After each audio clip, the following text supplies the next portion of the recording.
Oke, saya mulai. Assalamualaikum warahmatullahi wabarakatuh. Waalaikumsalam warahmatullahi wabarakatuh. Materi kita hari ini adalah mengenai salah satu fasilitas atau sesuatu yang memang pasti ada di dalam sebuah object-oriented programming.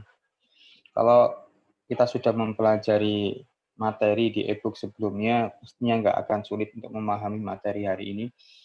Tapi kadang ada di materi hari ini tuh ada yang kadang membuat sebuah kebingungan karena hampir mirip gitu.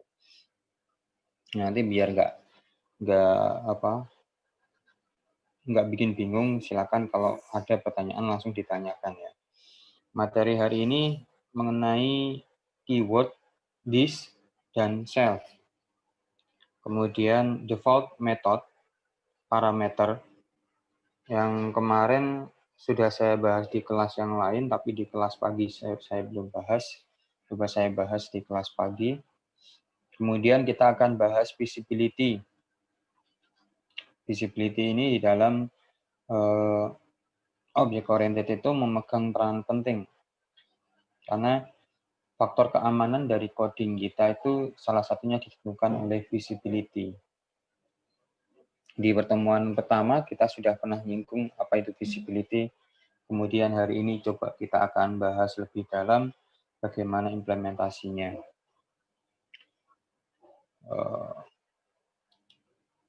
Oke, this. Saya buat materinya PowerPoint-nya sederhana, tetapi coba kita bahas satu persatu.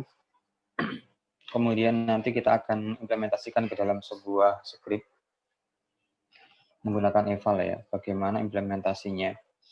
Untuk keyword this ini sudah sering di beberapa kali pertemuan kita praktekkan secara tidak langsung. Kita sudah menerapkan keyword this ini.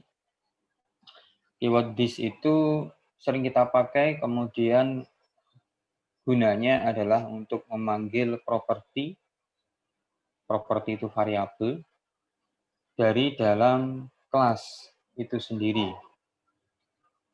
Dan hanya bisa, itu salah ketik ya, dan hanya bisa digunakan dari dalam kelas. Artinya keyword this ini lingkupnya hanya berada di dalam lingkup kelas, yaitu dalam sebuah metode. Gunanya untuk memanggil properti dari dalam kelas. Sebenarnya tidak hanya properti yang bisa dipanggil oleh this ini, tetapi metode yang ada di dalam kelas tersebut juga dapat dipanggil.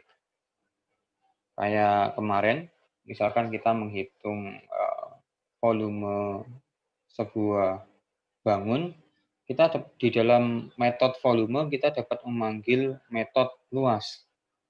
Jadi tinggal dikalikan dengan tingginya. Metode this ini berada di setiap bahasa pemrograman yang menerapkan object oriented. Kata-katanya sama this. Cuman penulisannya kadang yang berbeda. Kadang ada yang, kalau di PHP ada tanda dolar, kalau di Java itu cuma this biasa. Gitu. Mungkin di bahasa lain, this-nya agak berbeda penulisannya. Tetapi intinya sama, this. Gitu. Oke, kemudian this ini merupakan sebuah variabel. Karena diawali dengan dolar, berarti dia adalah sebuah variabel. Variabel this itu merujuk pada objek yang diinstansiasi. Kenapa disebut merujuk kepada objek yang diinstansiasi? Karena kalau kita melihat dari contoh-contoh kemarin, itu variabel this itu berada di dalam sebuah metode, di mana fungsinya adalah dia bisa memanggil properti, bisa juga memberikan nilai properti yang berasal dari parameter, di mana parameter itu awalnya diinput dari objek. Nah, inilah kaitannya antara this ini dengan objek.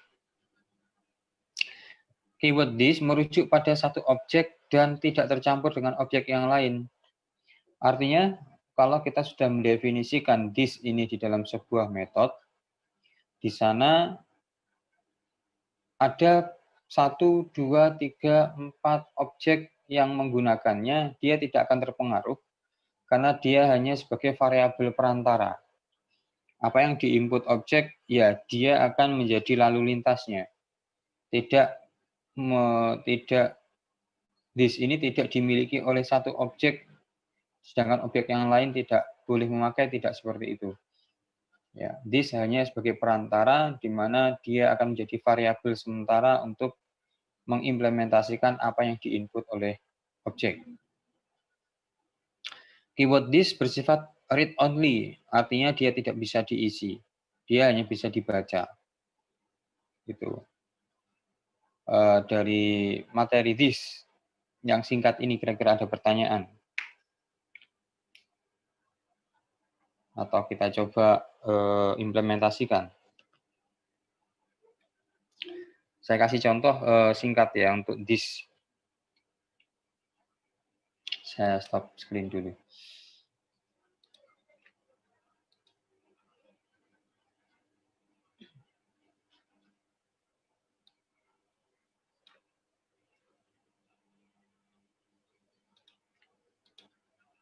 Coba saya share dari eval. Oke. Kelas contoh this. Nah, saya punya properti public $A.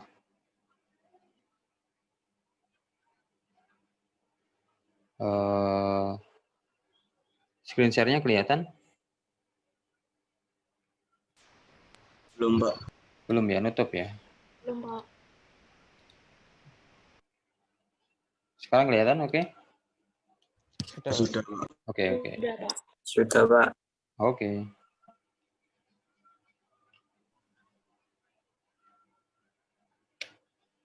Nah, public A ini adalah properti, kemudian saya punya public function. Nilai, kemudian saya punya public function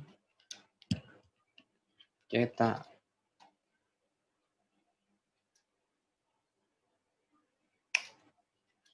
Oke. This yang pertama, saya buat dulu objeknya. $obj sama dengan new contoh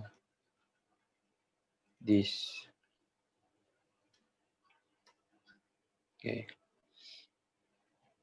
Nilai, katakanlah saya punya nilai di sini, nilai $nilai. Nah, $nilai itu diinput melalui objek. Di sini saya $A, tidak bisa langsung seperti ini, $A sama dengan $nilai. Gitu ya. Maka kita menggunakan this. This A sama dengan nilai. This di sini adalah merujuk kepada objek A yang nantinya akan diisi dengan nilai ini. This juga dapat digunakan untuk memanggil metode yang lain. Katakanlah di function cetak, kita memanggil $this nilai. Nah, nilainya dari mana? Katakanlah nilainya saya ambil dari N. Kemudian dicetak, saya punya variabel n. Ini juga bisa. Kemudian kita echo, kita cetak, kita cetak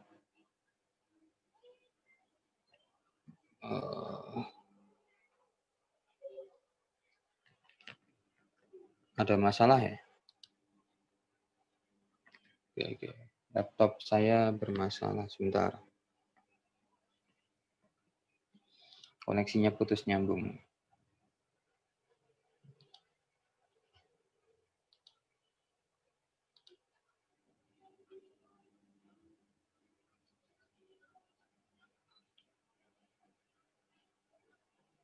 Oke.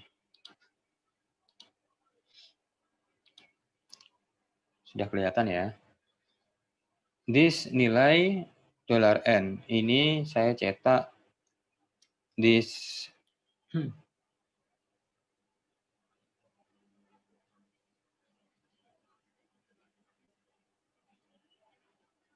echo this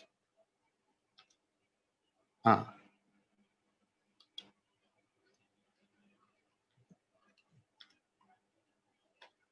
Oke.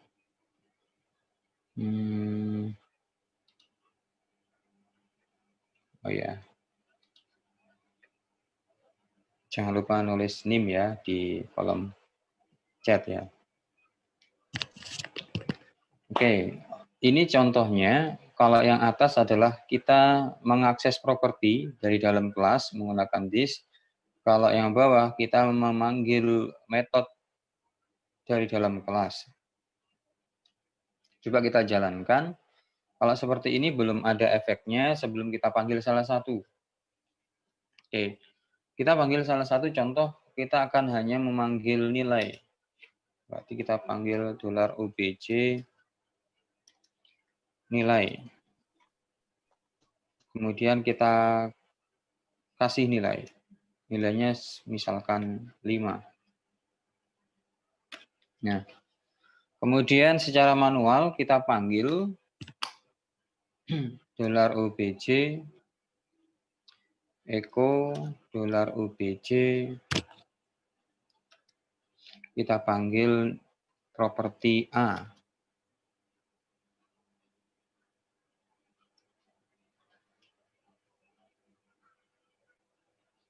$obj A.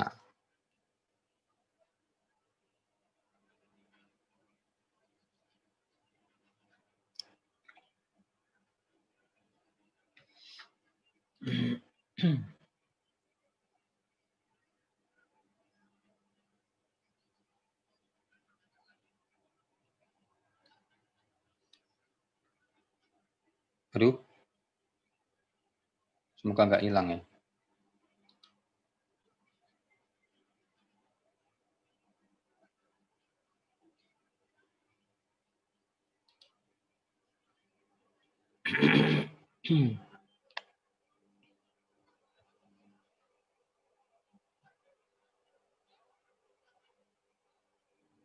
Keputus terus.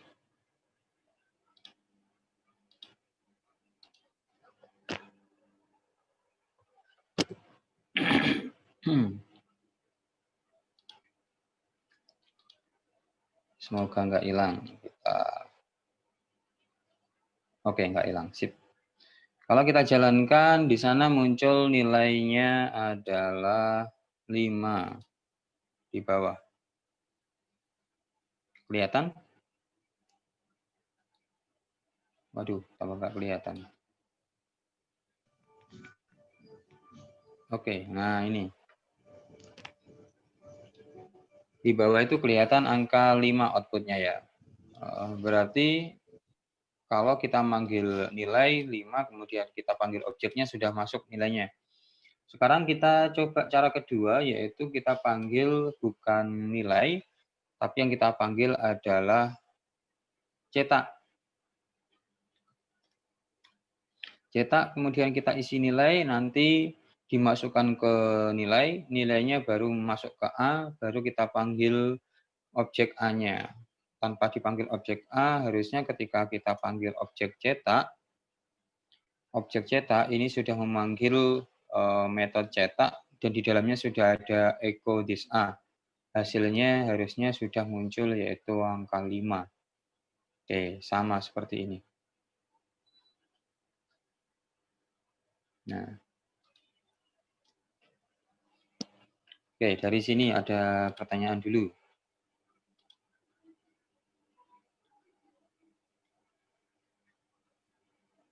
Silakan.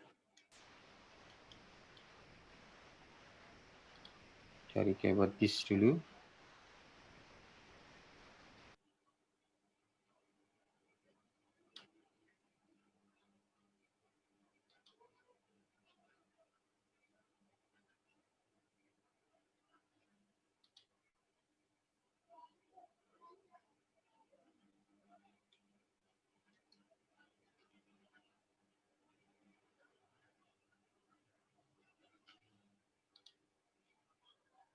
Ada pertanyaan untuk this?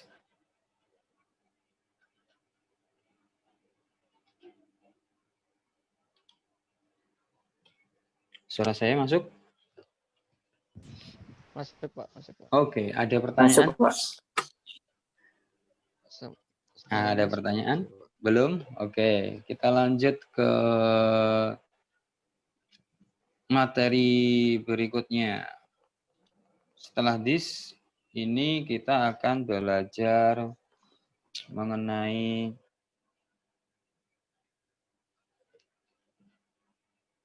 self. Self, ya. Self ini tak ubahnya dengan this, cuman perbedaannya terletak pada siapa yang dipanggil. Kalau this tadi yang dipanggil adalah properti dan metode dari sebuah kelas, dan hanya bisa dipanggil dari kelas itu, atau self itu bisa dipakai hanya di dalam kelas.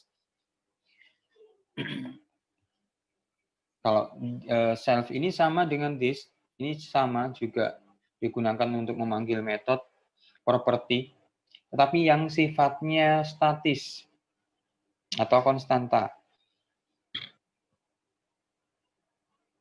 Kalau kemarin saya contohkan dengan ada konstanta ya. Konstanta apa seingat saya. Itu pemanggilannya adalah dengan self, kemudian titik dua, kemudian baru namanya. Kalau yang kemarin dari luar ya. Kalau ini dari dalam, pemanggilannya dengan self. Nanti kita kasih contohnya. Self ini hanya dapat dipakai dalam lingkup kelas. Dari luar kelas, pemanggilannya akan digantikan dengan nama kelas, kemudian tanda titik dua kali, nama variabel atau nama metode statik. Yang jadi catatan di sini, kalau kita menerapkan self itu sendiri sebenarnya adalah menentang dari konsep object oriented programming. Ya, artinya kalau kita belajar OOP sebenarnya di dalam OOP tidak ada self. Tapi self itu juga kadang dipakai secara tidak resmi di dalam penerapan object oriented. Tapi dia bukan bagian dari object oriented sebenarnya. Karena konsepnya kalau object oriented kan ketika kita bikin sebuah properti atau method, itu untuk diakses dari luar itu sangat sulit. Tetapi dengan self ini kita diizinkan ini mengakses metode tanpa kita membuat sebuah objek. Coba kita terapkan implementasinya seperti apa. Coba saya share lagi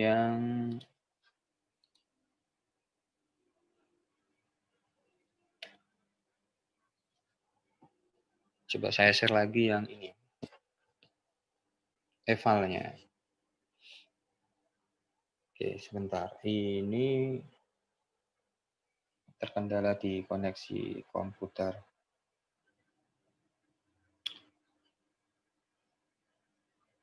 Sepertinya jaringan di rumah saya kurang lancar untuk di laptop ya. Kalau di HP nggak masalah. Sambil nunggu, ada pertanyaan mengenai self ini?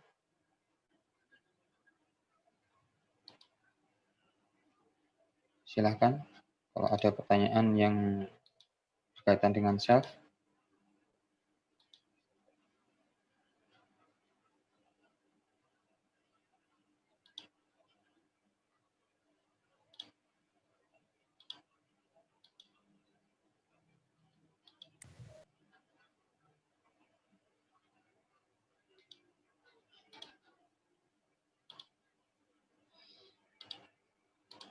Oke. Kita coba implementasikan self ya. Kita bikin baru, kita akses dulu. Oke. Contoh self.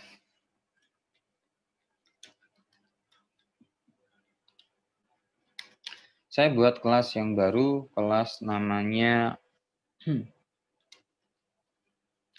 kelas contoh self.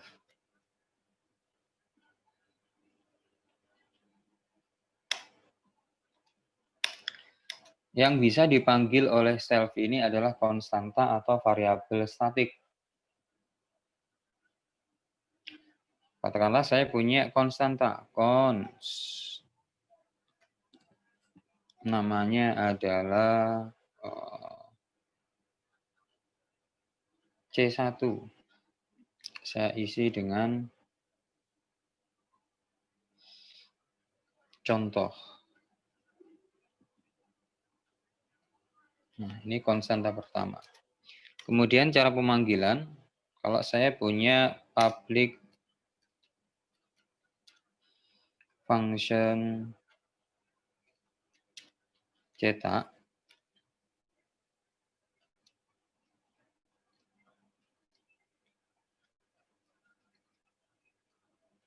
oke. Nah, variabel konstanta ini saya bisa panggil dengan menggunakan echo self, namanya adalah C1.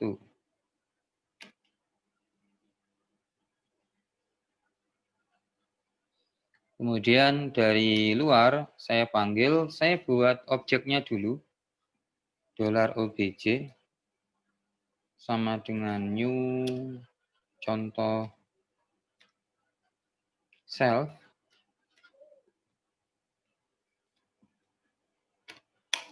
Kemudian baru saya panggil function cetaknya atau metode cetaknya, $obj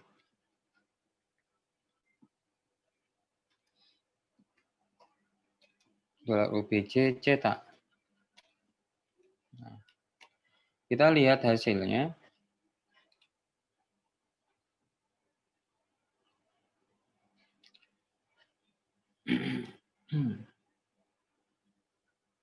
Oke, cetak line 0.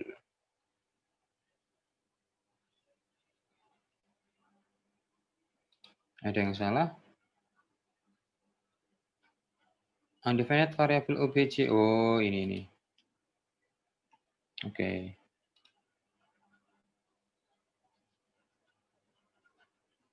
Kita jalankan ulang.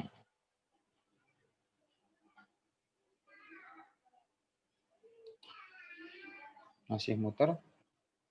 Selesai belum? Ah, mati. Bentar, koneksi internetnya.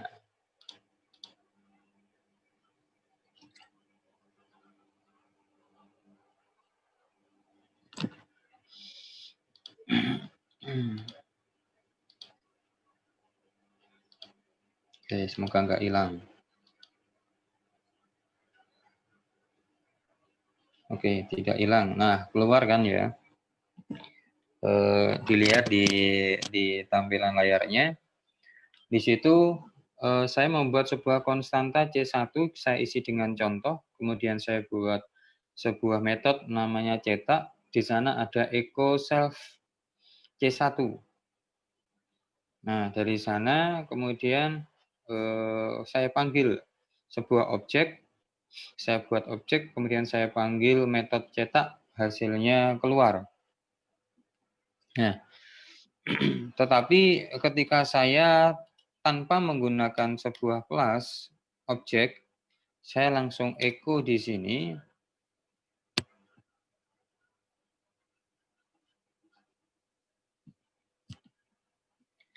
Kemudian saya pakai self. Kita lihat, kita uji ya fungsinya. Tadi self itu hampir sama kayak this, karena dia tidak bisa dipanggil di luar. Nah, kita coba di sini kita panggil di luar, bisa apa enggak?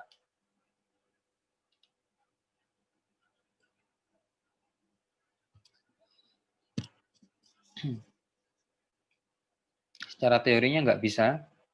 Di sana ada peringatan ya.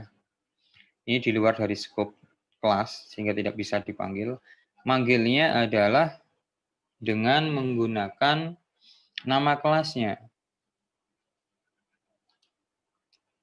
Manggilnya adalah dengan menggunakan nama kelasnya.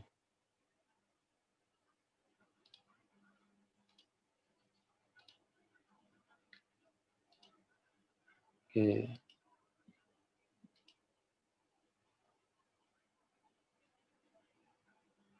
Kalau seperti ini error, kita ganti sekarang. Memanggilnya tidak pakai self, tapi dengan nama kelasnya, yaitu contoh self. Baru nama variabel konstantanya C1 kita jalankan. Di sini muncul dua contoh-contoh. Saya coba hilangkan objeknya. Artinya di sini saya tanpa menggunakan objek. Apakah bisa? Bisa.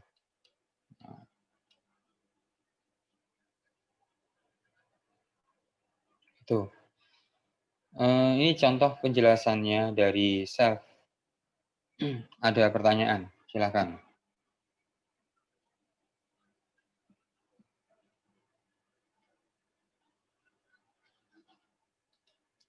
Coba. Oh, sudah hilang. Ini aja, saya simpan.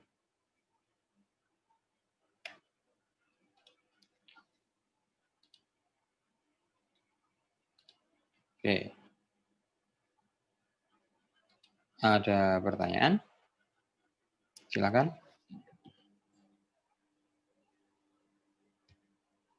Mengenai self.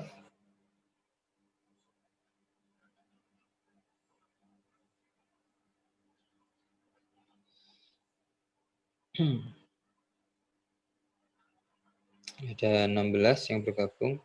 15. Berarti kalau sama saya berarti 14. Silakan kalau ada yang bertanya. Materi sebelumnya adalah this, saat ini adalah self. Fungsi dan kegunaannya hampir sama, cuman metode pemanggilannya berbeda.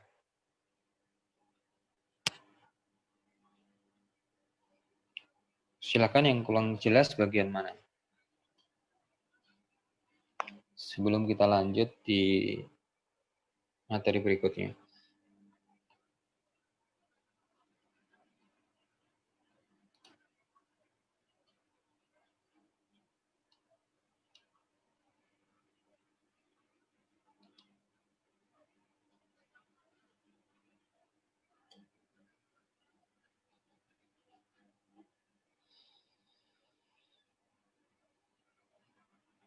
Kita lanjut.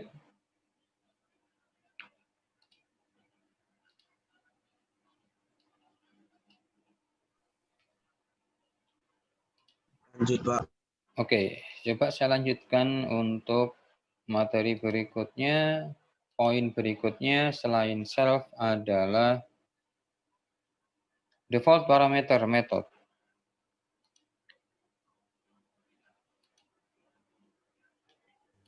Default parameter method itu kemarin sudah sering kita gunakan ya. Metode kemudian ada parameternya.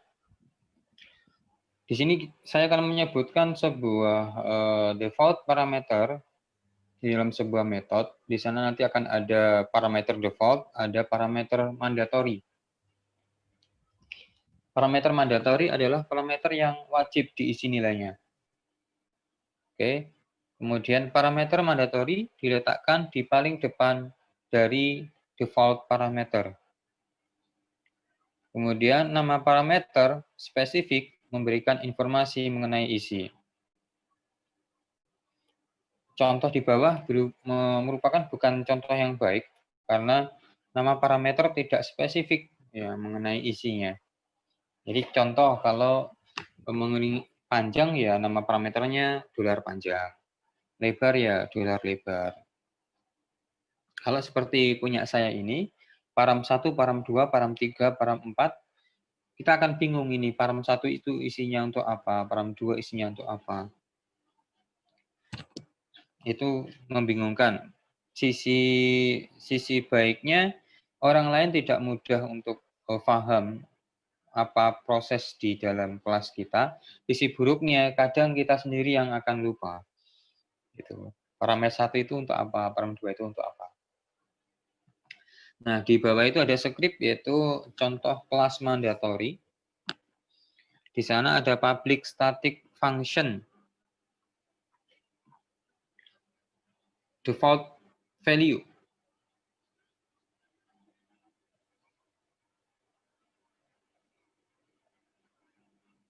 Ada param 1, param 2, param 3. Kemudian param 4. Param 1, param 2 tidak ada default parameternya, artinya dia wajib diisi. Kemudian param 3, param 4. Param 3 kalau tidak diisi saya isi dengan kosong. Param 4 kalau tidak diisi saya isi dengan 4.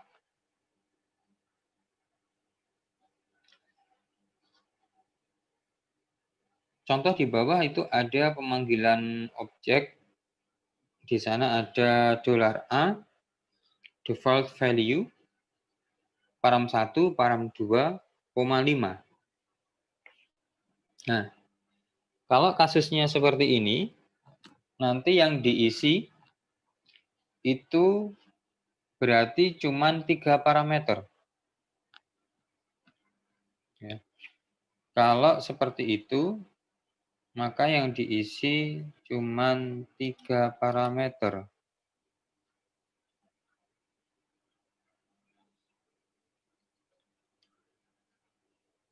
Bentar, mati lagi ya.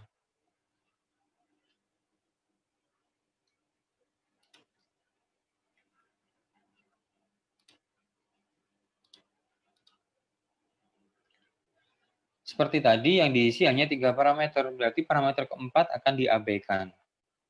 Atau parameter keempat itu diisi dengan 4. Karena tidak ada tidak didefinisikan di dalam parameter, maka dia akan diisi dengan 4.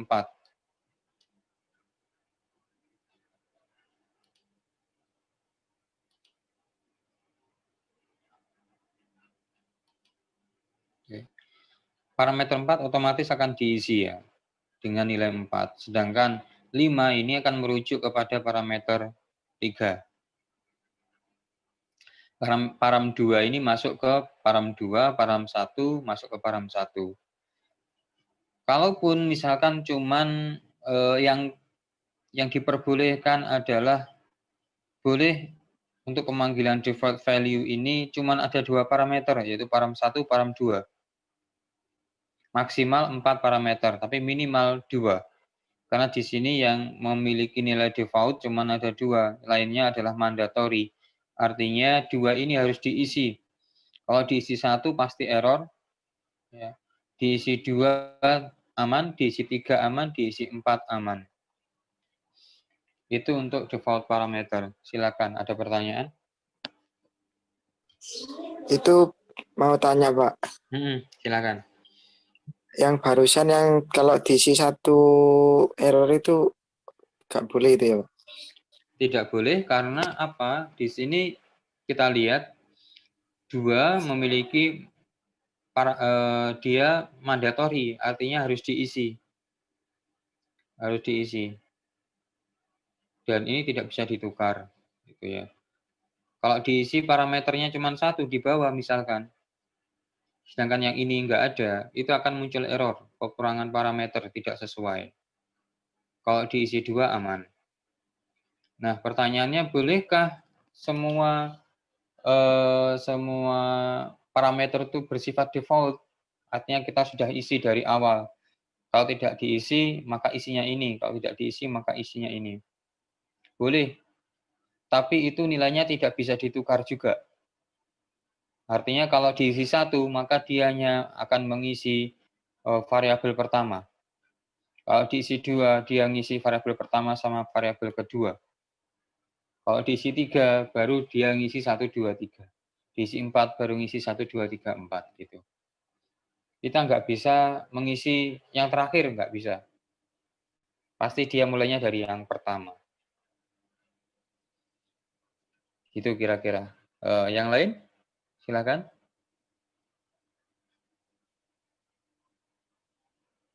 Kalau misalnya yang param bawah langsung diisi angka gitu bisa nggak, Pak?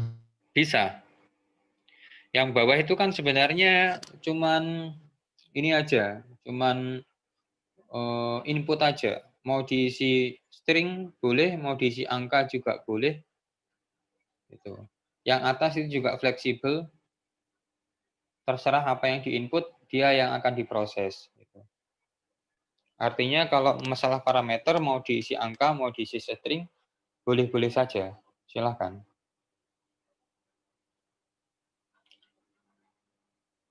Oke, yang lain?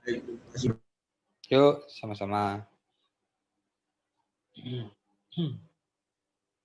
Cukup jelas? Materi this, self, default parameter method.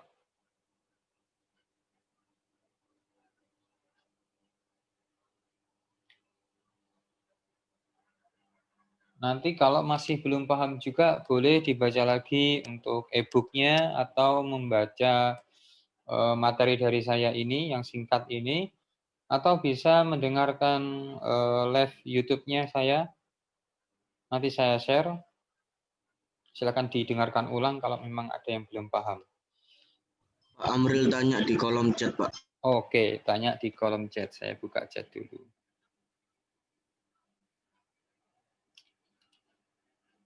Apa parameter yang bersifat default bisa diganti nilainya? Kalau sifatnya default, maka bisa diganti nilainya. Gini caranya. Ini kan sifatnya default ya, namanya default itu kalau tidak diisi nilai, maka dia nilainya 4. Param 4 itu ya. Kalau tidak diisi nilai, maka nilainya 4. Tetapi, jika mau kita isi, bisa. Kita tinggal nambah lagi satu parameter di bawah. Di sebelahnya 5, kita kasih koma lagi. Mau kita isi berapa itu? Atau mau kita ganti apa nilai 4 yang atas itu? Mungkin saya praktekkan aja biar mudah. Saya coba screen share untuk mana ya?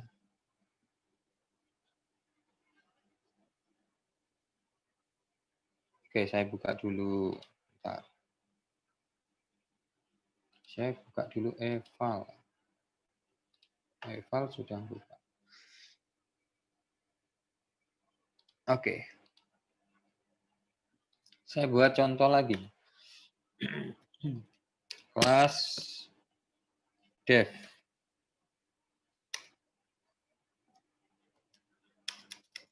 Saya punya default value. Menggunakan metode, saya gunakan public function check. Itu ya. Saya punya param 1, kemudian param 2, kemudian param 3, saya isi dengan kosong atau oke. Kemudian param 4, saya isi dengan nilainya 4. Kemudian seperti ini. Saya buat objek $obj sama dengan new def. Oke. Nah, dari sini saya coba cetak echo.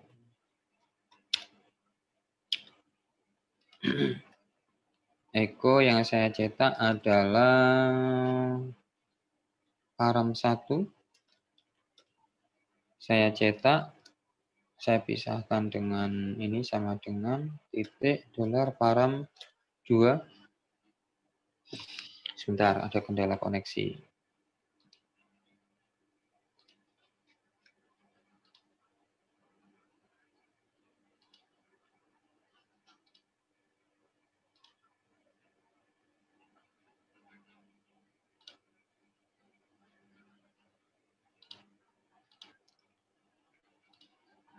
Oke, kemudian param 2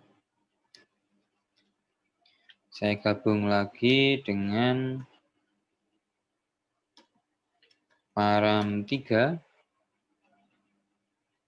saya isi lagi gabung dengan param 4. Oke. Masih kelihatan ya? Masih, Pak. Oke. Nah, dari sini kalau kita cetak, kita panggil obj echo. Oh, echo. Kita panggil check, sorry. Kita panggil check seperti ini. Nah, parameter pertama ini wajib diisi. Katakanlah mau saya isi dengan 3 boleh. Parameter kedua saya isi dengan sebuah string. Boleh. Kemudian parameter ketiga tidak saya isi. Parameter 4 juga tidak saya isi. Kalau seperti ini, maka yang kecetak adalah 3 string OK 4. Harusnya seperti itu.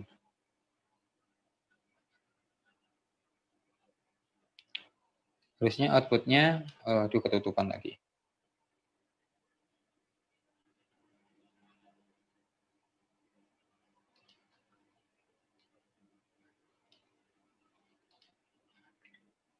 Saya kecilkan lagi ya. Oke. Outputnya adalah 3 string OK 4. Kelihatan ya? Saya share dulu di chat biar enggak hilang.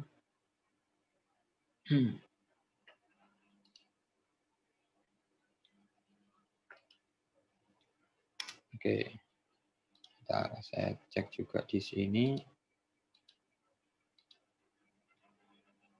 Oke.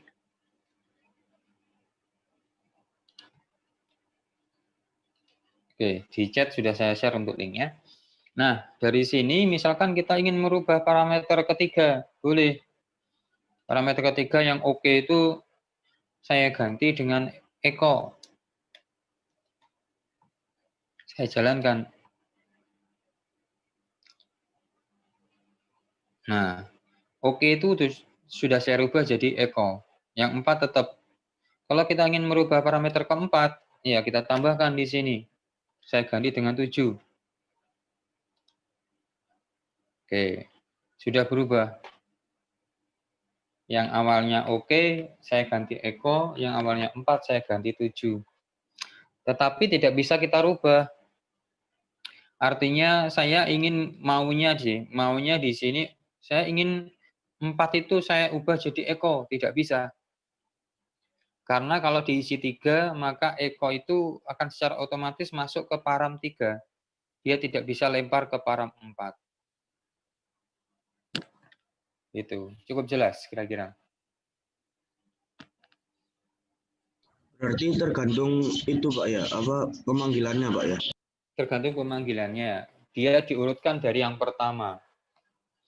Kalau kita ingin mengganti yang param 4, berarti param 3 harus diisi dulu. Itu. Kalau mau tetap misalkan ya param 3 diisi dengan nilai yang sama.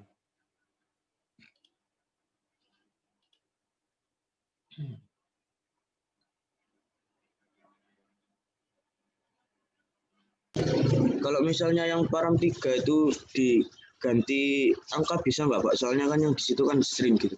Oke, bisa. Bisa. Itu terserah mau-maunya kita aja. Contoh, iki oke saya ganti bukan Eko, saya ganti dengan 8, boleh. Kemudian yang param 4 itu kan angka tuh, 4. Saya isi dengan string. Nah, coba saya jalankan. Berubah kan? Param 3 yang default-nya adalah string, saya ubah jadi angka 8. Param 4 yang semula adalah berupa angka 4, saya ganti dengan string 4. Gitu. Bisa. Silakan, ada lagi yang bertanya? Ada yang tanya Pak di kolom chat. Ada yang tanya di kolom chat. Oke. Kalau misal param 3 nggak diisi dan pengen ngisi param 4, bagaimana? Tidak bisa. Urutannya harus param 3 diisi dulu. Itulah syaratnya dari mandatory ini. Syaratnya dari default value ini. Artinya default value sebelumnya harus diisi dulu. Baru kita bisa ngisi default value berikutnya. Kalau memang param 3 itu harus diisi, dihilangkan aja parameter default-nya. Artinya ini seperti ini. Maka kita hanya bisa nyeting param 4 saja. Parameter 3 sudah harus ada nilainya. Itu wajib diisi. Kalau ada 2 atau lebih parameter default, maka urutannya harus sesuai. Tidak bisa kita lompat langsung param 4, param 3 tidak diisi, tidak bisa. Karena nanti yang kita tuju maunya masuk ke 4 pasti akan masuk ke 3. Itu seperti itu kira-kira. Silakan. Ada pertanyaan lagi? Ada Pak di kolom komentar. Ada di kolom komentar. Saya cek lagi. Pak, kalau param 1 dan param 4 memiliki isi yang sama, apakah bisa? Boleh. Bisa. Isi yang sama. Isi sama-sama 3 gitu maksudnya. Boleh. Iya, Pak. Tinggal nanti di param 4 kita isi 3 gitu. Menggantikan nilai 4 yang sudah jadi default. Nah, kita ganti jadi 3. Gunanya apa sih ini kira-kira? Kenapa harus ada mandatory? Kenapa harus ada ini? Harus ada default gitu. Salah satu contoh implementasinya adalah ketika kita menggunakan kelas koneksi database. Nah, di situ yang wajib kita isikan adalah username, ya, username untuk masuk SQL, kemudian password untuk masuk SQL. Sedangkan untuk koneksi biasanya di sana ada port, ya, kemudian ada lagi nama hostnya, yaitu localhost misalkan. Nah, kalau itu sudah pasti, kita bisa men-setting kayak hostnya kita setting default localhost. Kemudian portnya untuk web misalkan 8080 kita set default. Atau kalau dia servernya database maka 3660 atau 3066. Nah, itu untuk port database. Kita bisa isi default tanpa harus kita set dari setiap kali kita definisikan koneksi harus kita set portnya, harus kita set hostnya. Kita tinggal set username sama password saja. Nah, itu contoh implementasinya penggunaan dari parameter default sama mandatory ini. Silakan, ada pertanyaan lagi?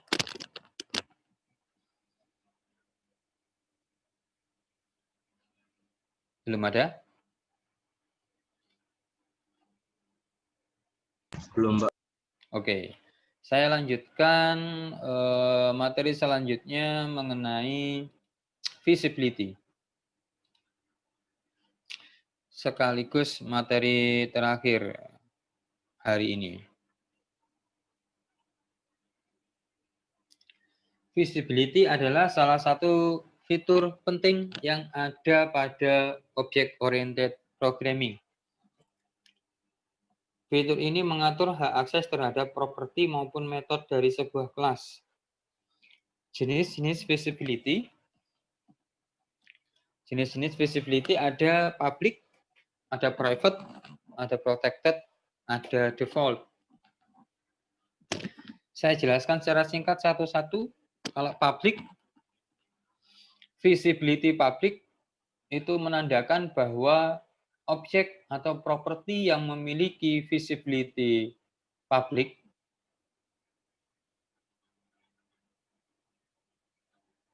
itu nanti akan bisa diakses baik dari dalam kelas, luar kelas, kelas turunan, atau kelas lain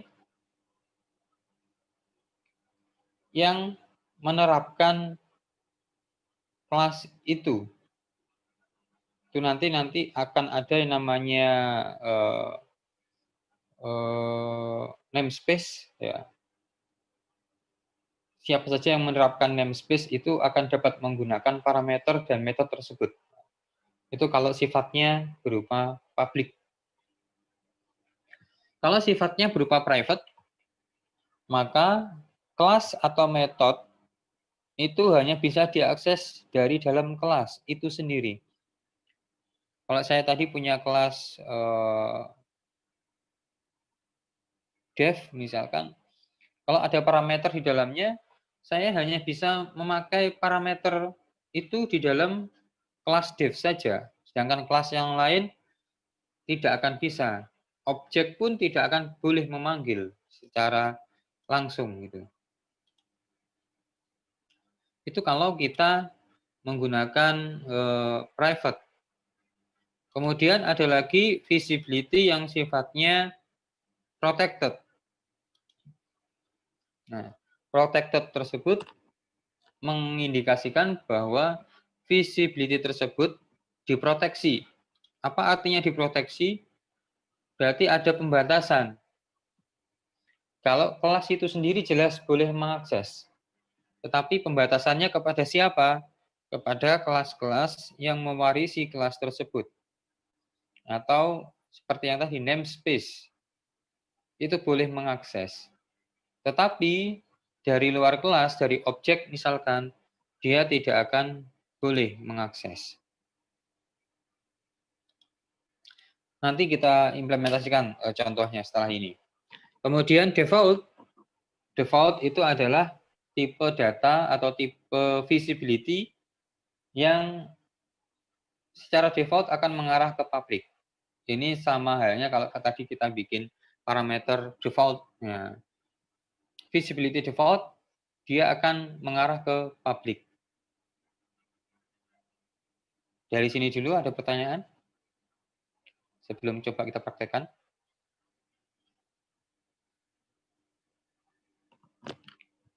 Langsung coba aja, Pak. Langsung coba aja. Oke, sebentar. Ini koneksi laptopnya bermasalah.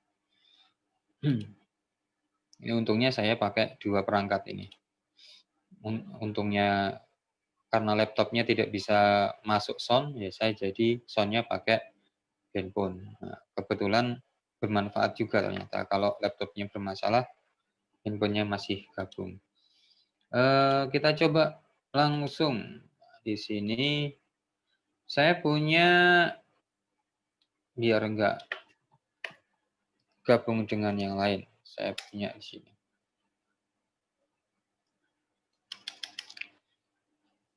Saya punya kelas visible. Untuk cek visibilitas, saya punya properti. Satunya saya isi public. public dolar terlihat. Ini bisa diakses. Kemudian saya buat private. Private rahasia. Ini hanya bisa diakses dari dalam. Kemudian saya buat lagi protected.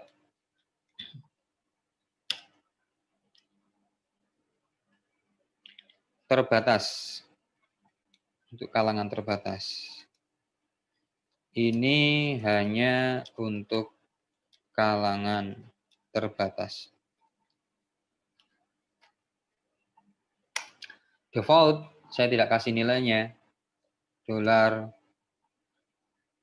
def sama dengan default. Kalau di sini tidak diizinkan ya. Kalau di eval ini tidak diizinkan, harus ada default. Nggak mau juga kan. Berarti harus diisi dengan public. Oke. Nah, dari sini saya contoh buat public function access. Ini saya coba untuk mengakses. Satunya private function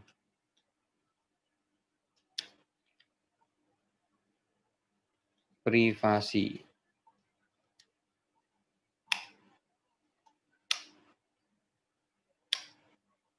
Eko rahasia.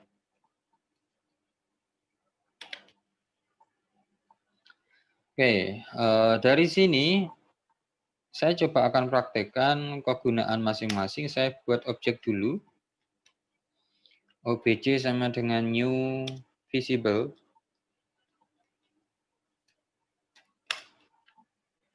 Saya coba akses yang public dulu. Untuk mengakses public, saya mengaksesnya adalah echo $OBJ variable object, saya panggil terlihat. Nah, kita coba apakah terlihat ini bisa diakses. Keluar hasilnya ini bisa diakses, oke. Kemudian saya coba, saya panggil rahasia.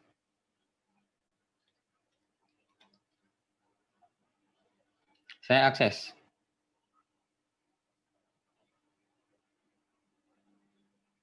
Ada pesan error di sana. Unexpected, titik koma, expecting identifier string or variable t variable or, ada yang salah di sini.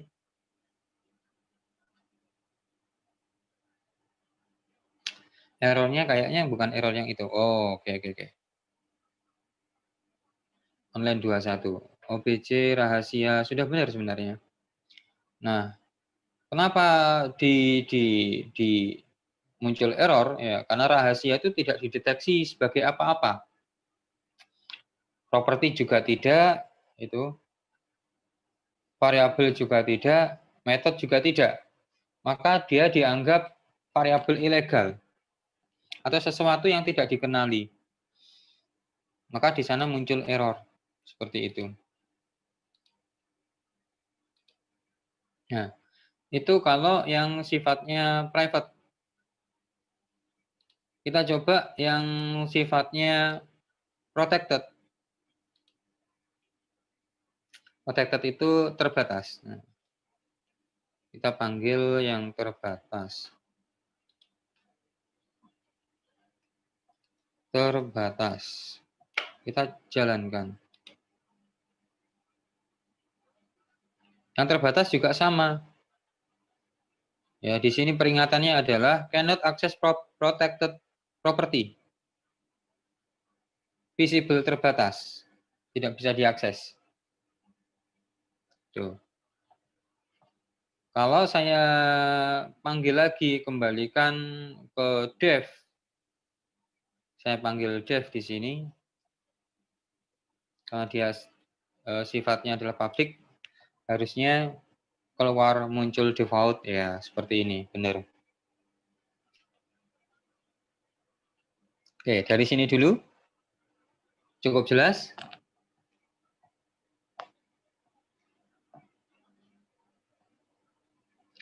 Saya coba kasih contoh kalau memanggil metode sama echo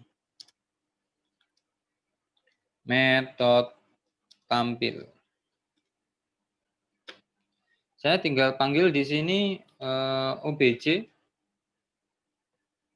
akses.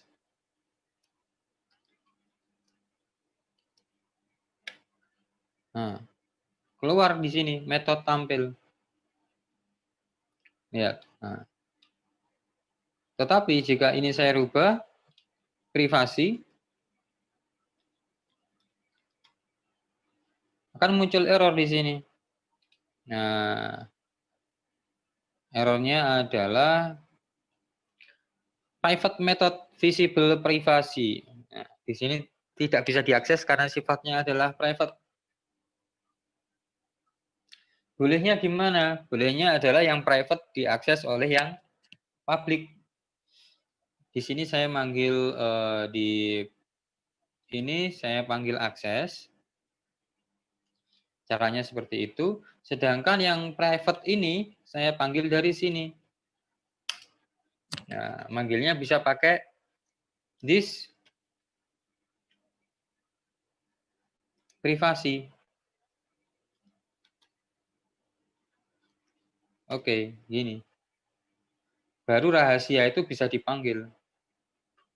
Nah, metode tampil rahasia. Seperti analogi pertama kita, kalau kita ingin membuat kopi di dapur orang, tidak perlu kita sendiri yang datang ke dapurnya untuk membuat kopi. Tetapi cukup bertamu, ketemu yang punya rumah lah yang punya akses untuk ke dapur membuat kopi. Gitu. Kita cukup dari luar saja. Sama halnya ini, kalau kita ingin mengakses privat, rahasia, kita memang tidak bisa secara langsung mengakses privat itu, tetapi ada satu metode yang memiliki akses ke private. Sehingga kita cukup mengakses yang sifatnya public untuk dapat mengetahui metode yang sifatnya private. Dari sini nanti kelihatan gunanya, artinya ada salah satu metode yang sifatnya rahasia yang hanya boleh kita sendiri yang tahu. Fungsinya di dalam seperti apa, prosesnya di dalam seperti apa, itu kita buat sebagai private. Nah, sedangkan sebagai pintu untuk keluar masuk informasi, untuk input data, untuk mengeluarkan output, kita buat sebagai public. Begitu juga metode. Begitu juga properti. Properti yang sifatnya boleh diisi dari luar, kita buat public. Sedangkan properti yang hanya dipakai untuk kalangan sendiri, nama properti itu kan mengindikasikan proses yang ada. Variabel, nama properti, nama variabel itu mengindikasikan proses yang ada. Jadi sebisa mungkin kita buat private kalau memang itu rahasia. Kalau itu bisa diakses dari luar, silakan dibuat public. Itu contoh implementasi dari visibility. Silahkan kalau ada pertanyaan.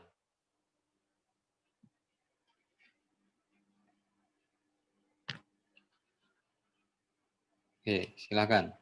Nggak mau tanya. Silakan, oke. Kalau mau manggil yang protect itu gimana, Pak? Memanggil yang protect sifatnya sama. Itu kita manggilnya dari yang public. Contoh.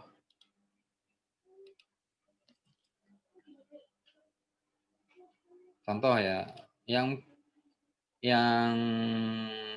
privasi ini saya ganti protected.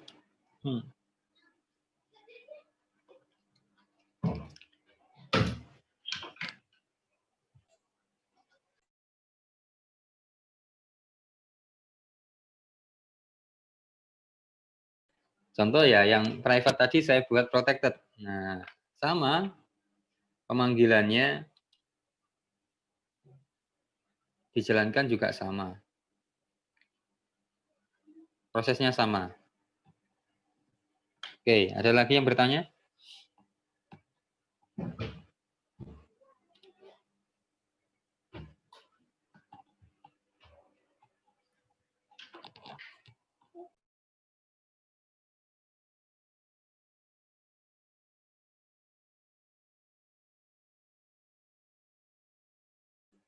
Oke, silakan. Ada?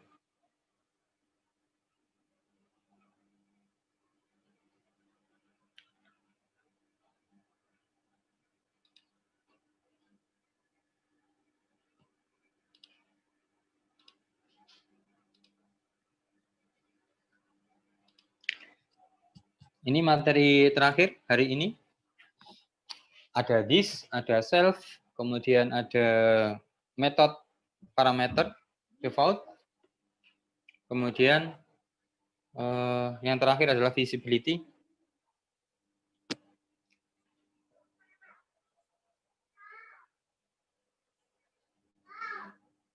Silakan kalau ada pertanyaan. Kalau tidak ada, materi hari ini sampai visibility. Terakhir mungkin ada pertanyaan? Terakhir. Enggak, Pak. Tidak ada, oke. Materi hari ini cukup sampai visibility. Untuk praktikumnya kita coba besok dengan studi kasus.